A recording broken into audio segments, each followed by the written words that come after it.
Oitavo lugar. Presta atenção aí. Continue atento. Juntos. O religioso luta para salvar-se da condenação do pecado com recursos próprios. Olha aqui, dois problemas. Primeiro, ele luta para salvar-se da condenação do pecado. Segundo, ele luta com recursos próprios. Mas o que o cristão faz? O cristão luta para santificar-se, separar-se progressivamente do pecado, não com suas forças, mas com os meios de graça e o poder do Espírito Santo. O religioso, ele luta para se salvar do pecado, do diabo, do mundo, do inferno. Ele fala: eu vou me salvar, consciente ou inconscientemente, ele fala isso, né? E com recursos próprios. Vou fazer boas obras, vou ajudar as pessoas, vou para a igreja, vou estudar a Bíblia, vou orar, e aí Deus vai me salvar. Recursos. Mas o cristão faz assim diferente. Ele luta só para se santificar, porque salvo ele já foi. Ele luta para se santificar. E além disso, o que é mais importante nessa luta é que ele não luta com recursos, ele luta com os meios de graça e no poder do Espírito Santo. Muito diferente o religioso do cristão, né? Nono lugar, juntos. O religioso é orgulhoso e se vangloria do seu desempenho e realizações espirituais. Essa luta que eu falei aí, né? Ele luta para ser santo, para agradar a Deus, né? Ele faz tudo o que Deus quer. Vem para a igreja, ora, jejua, estuda a Bíblia, né? Faz boas obras, dá oferta, dá dízimo. Esse religioso, a pessoa que faz isso, como um religioso, ele é orgulhoso e se vangloria do seu desempenho e realizações pessoais diante de Deus, realizações espirituais, entre aspas, porque nada disso é espiritual sem Cristo. Querido, oração sem Cristo não é espiritual, é carnal. Entenda isso, viu? Ler a Bíblia sem Cristo não é espiritual, é carnal. Se você estiver pensando, né? Se você estiver estudando a Bíblia para obter algum mérito diante de Deus, isso é carnal. Jejum sem Cristo é carnal, não é espiritual. Dízimo e oferta sem Cristo não tem valor nenhum. Entendeu? Louvor, eu estou cantando, mas não tem Cristo como Senhor e Salvador. É sacrifício morto. Não vale nada. Religião diante de Deus é abominável. É o quê? Abominável. Agora, o que é o cristão? Ele não é orgulhoso e não se vangloria de suas realizações espirituais. Por quê? O cristão compreendeu a sua completa falência espiritual. O que Jesus falou? Bem-aventurados os humildes de espírito. Bem-aventurados aqueles que sabem que são falidos espiritualmente. É isso que Jesus está querendo dizer. Porque deles é o reino de Deus. O cristão compreendeu a sua completa falência espiritual. Portanto, ele é humilde de espírito e descansa totalmente aonde? Nos méritos de Cristo. Você é falido. Cristo nunca foi fraco de maneira nenhuma. Ele é o forte. Se é o fraco, ele é o forte. Você não merece nada, ele mereceu tudo por você. Então você não confia nas suas realizações, nas suas obras religiosas, na sua vida de oração. Você não confia na sua fé. Você confia nos méritos de Cristo. Portanto, você não tem nenhum orgulho, nenhuma vanglória. Você apenas diz como o apóstolo Paulo: eu sou o principal dos pecadores. O principal dos pecadores.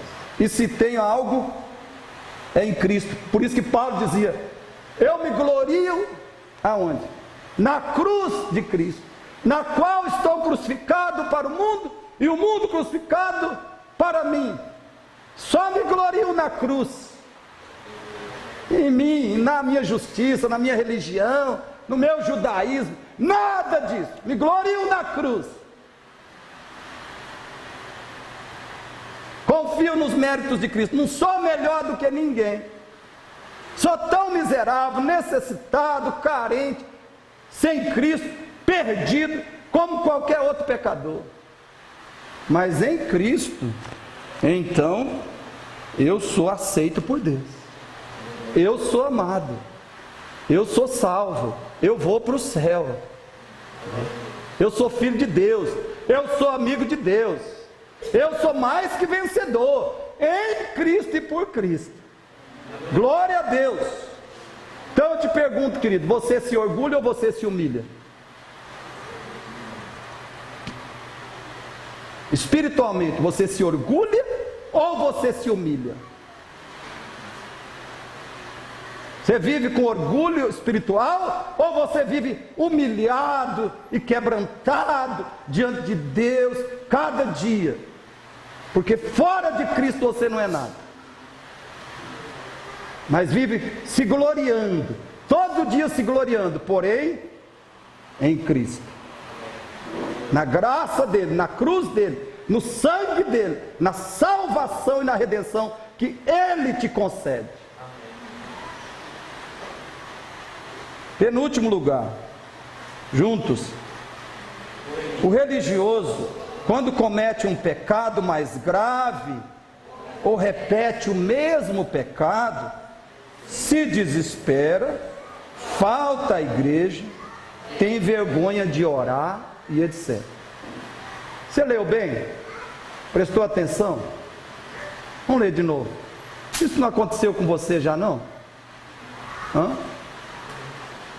Será que aconteceu só comigo? Um monte de vezes? Vamos lá. O religioso, quando comete um pecado mais grave, ou repete o mesmo pecado, se desespera, falta à igreja, tem vergonha de orar, etc. Continue. Já o cristão compreendeu que o seu Pai Celestial não o rejeita, nem ama menos, por causa dos seus pecados. O cristão é aquele que tem essa convicção absoluta. Amém. Deus é o meu Pai em Cristo e por Cristo. Eu sou filho de Deus. E o meu Pai, Ele não me rejeita. Ele não me ama menos porque eu pequei. Ele não me rejeita, não me ama menos por causa dos meus pecados. Por isso o cristão faz o quê? Volta a Deus sempre buscando perdão e graça para finalmente vencer o pecado. Amém. E finalmente ele vence os que vivem no pecado. Estou falando de alguém que comete algum pecado específico, às vezes repetidamente. Ele sabe que isso não o torna um perdido, não faz ele perder a salvação. Ele odeia aquele pecado, como a gente já falou, né? E ele sabe que o pai, o seu pai não o rejeita, não o ama menos, porque ele cometeu de novo aquele mesmíssimo pecado. Não, ele sabe que o pai o ama, que o pai não o rejeita, e que em Cristo, pelo sangue, pela justiça, pelo mérito de Cristo, ele pode voltar a Deus quantas vezes forem necessárias e receber a graça, o perdão, a restauração do Pai e finalmente vencer o pecado. Então, eu te pergunto, o que você faz quando peca de novo? O que você faz quando peca novamente? 11. E por último, juntos, o religioso é idólatra. Isso é a essência do religioso. Aí, mesmo quando o religioso busca a Deus, como nós falamos, é por interesses, ele ama as coisas da terra, não é? O religioso, ele busca a Deus, né? Ele ora, ele estuda a Bíblia, ele se santifica, né? Ele vem na igreja, ele prega, ele ministra no louvor, mas ele é idólatra. Ou ele vai adorar os santos,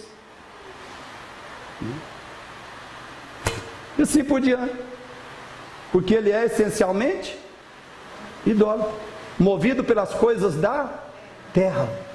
Busca Deus, vai à igreja, ora e estuda a Bíblia, ou não faz nada disso, não faz nada, não quer saber também de religião, porque ele é movido pelas coisas da terra.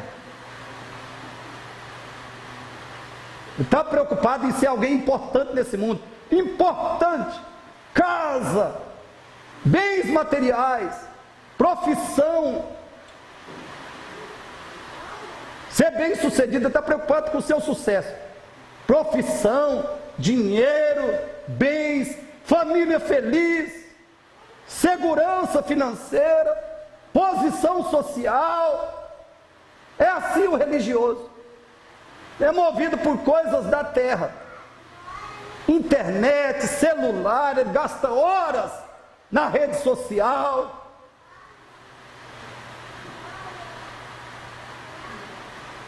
porque ele é essencialmente movido pelas coisas da terra. Mas o cristão o que é juntos? O cristão é adorador. Há muita diferença entre idólatra e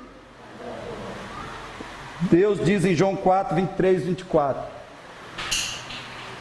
importa que aqueles que se aproximam de Deus o adorem em espírito e em verdade. Deus é espírito, e os seus adoradores devem adorá-lo em espírito e em verdade, porque são esses que Deus procura para seus adoradores. Então, a pessoa, o cristão, ele vive para adorar a Deus. Para adorar a Deus, é a vida dele, é adorar a Deus. Ele quer adorar, movido pelas coisas do alto, do céu, porque Cristo é a sua vida. Cristo é a sua vida. O que está em Colossenses 3, 1 a 4? Paulo diz: buscai as coisas, não as coisas que são aqui da terra, mas as coisas que são lá do alto, porque a vossa vida está escondida com Deus em Cristo. Assim é o cristão, ele sabe que a vida dele não está aqui, a vida dele não está nessa terra, a vida dele está com Cristo, está no céu, e ele adora a Deus por isso, porque a vida dele é Cristo, e não coisas deste mundo. Querido, conclusão, leia comigo isso aí, por favor. O religioso não entendeu nem abraçou o Evangelho. Essa é a conclusão. O religioso não entendeu nem abraçou o Evangelho. O cristão é aquele que foi salvo, está sendo transformado e cada dia é motivado pelo Evangelho. O cristão foi salvo pelo Evangelho, ele está sendo transformado pelo Evangelho, e ele cada dia é motivado pelo Evangelho. Não, o cristão obedece à lei sim, mas ele obedece à lei de Deus motivado pelo Evangelho. É o Evangelho que desperta, que inspira, que motiva o cristão. Portanto, querido, preste atenção para a gente concluir. Preste bem atenção aí. Diante desses esclarecimentos, você pode ter três reações. Você pode ter três reações.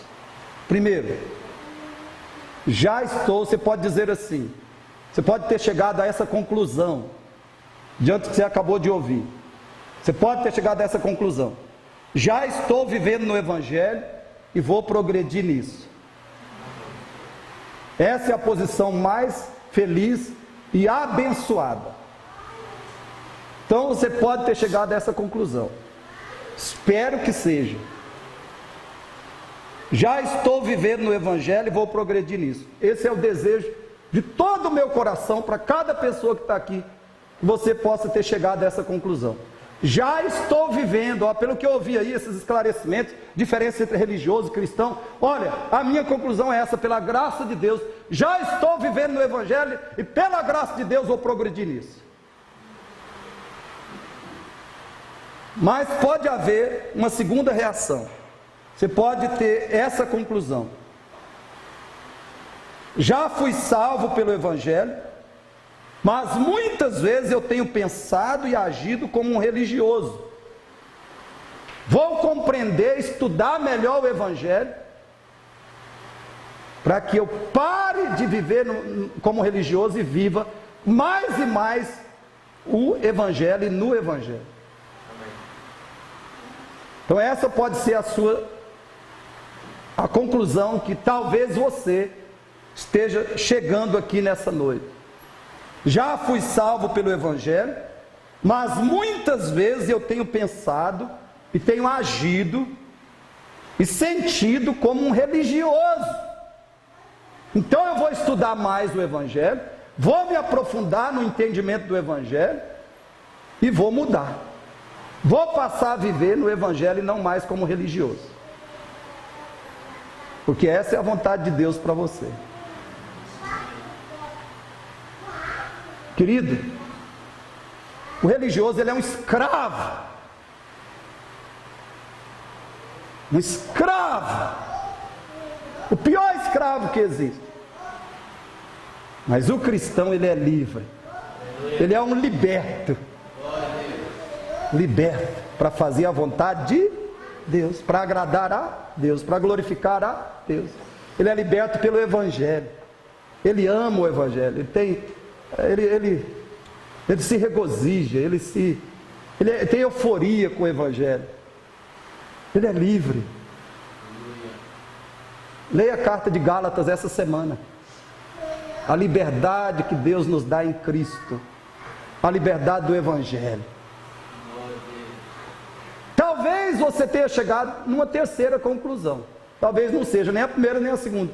Talvez seja essa terceira. Agora eu sei que não estou salvo.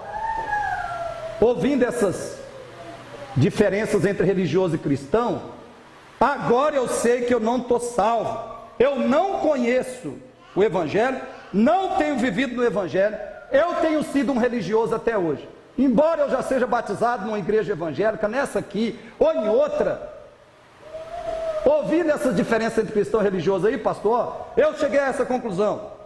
Eu sei que eu não estou salvo. Não sou cristão ainda. Não conheço o Evangelho. Não tenho vivido no Evangelho. Eu tenho sido um religioso. Então eu espero que você me pergunte: o que fazer, pastor?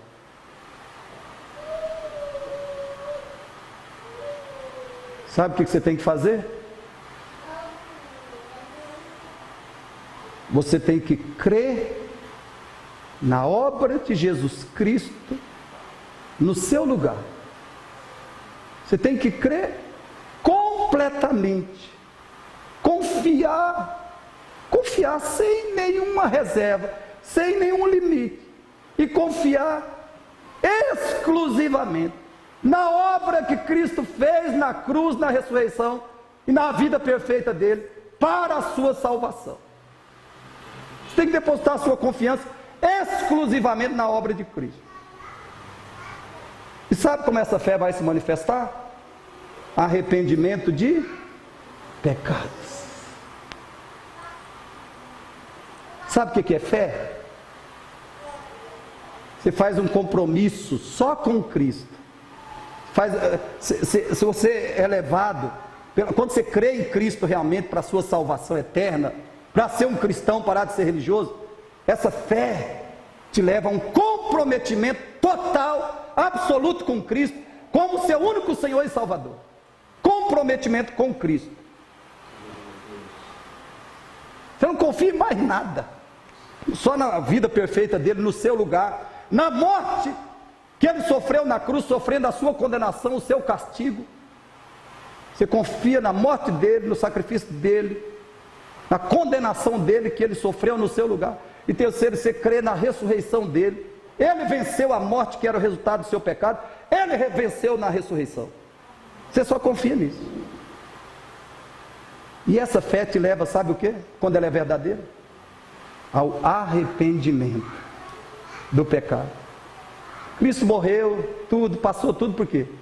Só por causa do seu pecado, não foi por causa do diabo, não. Por causa do seu pecado.